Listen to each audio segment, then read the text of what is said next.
Freefall is the most salient application of quadratics. I think that the problem is that in most curricula, that application ends up being nothing more than like a footnote to a whole slew of really dry material.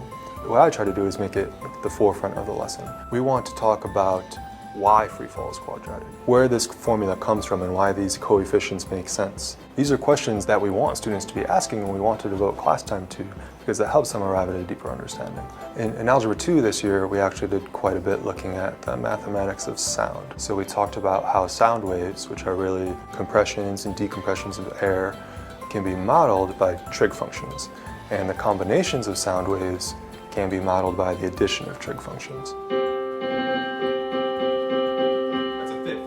Another ratio there. There's just all this mathematics in sound, and our students are for the first time in a position to understand it.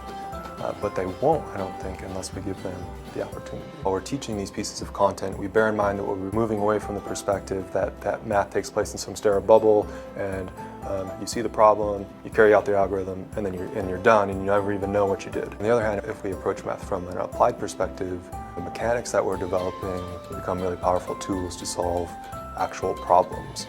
If that kind of underlying concept is driving our curriculum, then it doesn't get overshadowed by them knowing how to do steps 1 through 10.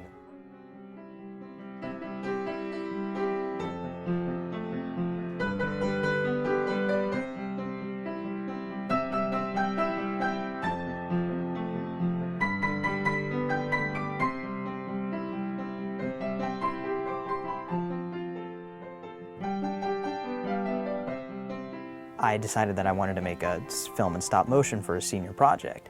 And I spent the entire summer and the first semester of senior year reading, researching, and watching stop motion films and short films. And I read 2 or 3 books on screenwriting, and I decided that I would do a 10-minute film without any dialogue. I ended up writing a screenplay that I was pretty satisfied with. Next came the hard part, which was in stop motion, you build and paint and make move everything that appears on the screen. I decided to try my hand at it, and I spent several months going to hardware stores late at night and sitting in the aisles and designing an armature for stop motion puppets made out of steel and brass and wire and solder. I was able to get my film almost to the production process. I'm about to go to a school that 100% of my peers will be working on films, so I now have a screenplay and a design for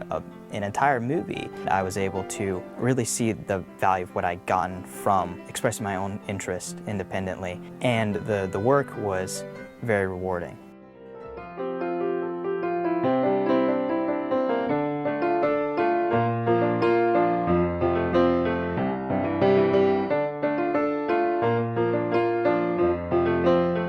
What comes to mind when you mention community is community with our teachers, and that is something that I know is very atypical and something that I absolutely love about Carolina Day.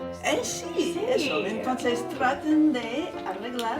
We are so intentional about building the community because we know that when a student can ask questions, if they can try things out without feeling as if they're going to be knocked down for it. Students need to know that they're supported personally as well as academically. They need to know that they can bring everything to the table and put it all out there without the fear of embarrassment or shame. It just gives you the courage to reach out, to do something different.